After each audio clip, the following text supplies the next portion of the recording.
বাচ্চাদের টিফিন কিংবা রমজানের জন্য সংরক্ষণ করতে পারেন। তো নাগেটস তৈরি করার জন্য প্রথমে এখানে 1 কাপ হাড় ছাড়া মুরগির মাংস নিয়েছি। এরপর হচ্ছে একটা ব্লেন্ডারের কাপ নিয়ে তার ভিতরে মাংসগুলোকে দিয়ে দিচ্ছি।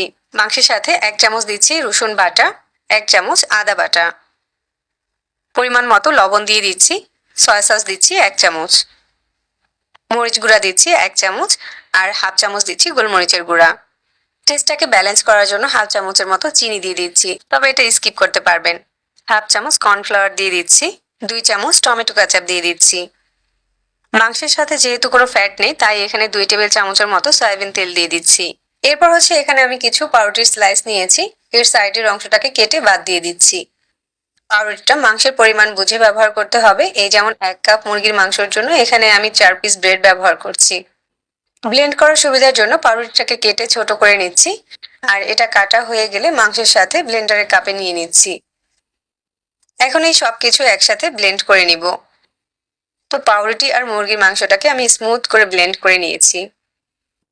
এখন হচ্ছে একটা প্লেটে কিছুটা তেল ব্রাশ করে নিচ্ছি, তারপর এখানে নাগেটসের মিশ্রণটা নিয়ে নিচ্ছি। এরপর আমি হাতেও কিছুটা তেল মাখিয়ে নিয়েছি। নাগেটসের মিশ্রণটাকে এখন হাত দিয়ে চেপে চেপে প্লেটের সাথে সেট করে নিতে হবে, যাতে করে নাগেটসের সুন্দর একটা শেপ দেওয়া যায়। তো উপরটাকে একদম মসৃণ করে প্লেটের সাথে সেট করে নিয়েছি। এখন এই প্লেটটাকে 15 মিনিটের জন্য ডিপ ফ্রিজে রেখে দিব। 15 মিনিট পরে প্লেটটাকে আমি ফ্রিজ থেকে বের করে নিয়েছি। এখন হচ্ছে নাগেটসের শেপটা দিয়ে নিচ্ছি। এটা হালকা কিছুটা শক্ত হওয়াতে শেপটা কিন্তু খুব সুন্দরভাবে দেওয়া যাচ্ছে। এবার হচ্ছে এক সাইড থেকে নাগেটসগুলোকে উঠিয়ে নিতে হবে, আর হাত দিয়ে হালকা একটু চেপে শেপ দিয়ে নিতে হবে। আর 15 মিনিট এটাকে ফ্রিজে রাখার কারণে নাগেটসের শেপটা কিন্তু খুব সুন্দরভাবে দেওয়া যাচ্ছে। এরপর হচ্ছে এখানে একটা বাটিতে একটা ডিম ভেঙে ফেটিয়ে নিয়েছি, আর অন্য একটা বাটিতে এখানে কিছুটা ময়দা নিয়েছি। প্রথমে হচ্ছে নাগেটসগুলোকে আমি ময়দায় কোট করে নিব, এরপর ডিমের মিশ্রণের ভিতরে চুবিয়ে নিব। নাগেটসটাকে ডিম থেকে তুলে ব্রেড ক্রামের উপরে নিয়ে নিচ্ছি। এবার হচ্ছে ব্রেড ক্রাম দিয়ে কোট করে নিব। চাইলে কিন্তু নাগেটসটাকে আবারও ডিমের মিশ্রণে চুবিয়ে ব্রেড ক্রাম দিয়ে ডাবল কোটিং করতে পারেন, আবার চাইলে একবারও কোট করতে পারেন। তো সবগুলো নাগেটসকে এখানে আমি ব্রেড ক্রাম দিয়ে কোট করে নিয়েছি। এবার এই নাগেটসগুলোকে যে কোনো এয়ারটাইট জারে ভরে আপনি 3 মাসের মতো ডিপ ফ্রিজে সংরক্ষণ করতে পারবেন।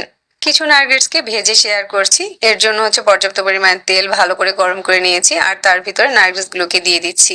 আর চুলার আঁচটাকে পুরোটাই মিডিয়ামে রেখে নাগেটসগুলোকে ভেজে নিতে হবে, না হয় দেখা যাবে একটা সাইডে খুব দ্রুত কালার চলে আসবে। বারবার নেড়ে চেড়ে নাগেটসগুলোকে ভেজে নিতে হবে, আর কিছুক্ষণ পরে যখন নাগেটসগুলো ফুলে উঠবে তখন এগুলোকে তেল ঝরিয়ে উঠিয়ে নিতে হবে। আর মিডিয়াম আঁচে নেড়েচেড়ে ভাজার কারণে কিন্তু ব্রেড ক্রাম্সগুলো পুড়ে যায়নি, আর সুন্দর একটা কালারও এসেছে। আর এভাবে নাগেটস তৈরি করলে ভিতরটা অনেক ফ্লাফি আর জুসি থাকে। আর নাগেটস বেশি করে তৈরি করে বাচ্চাদের টিফিন কিংবা রমজানের জন্য সংরক্ষণ করতে পারেন।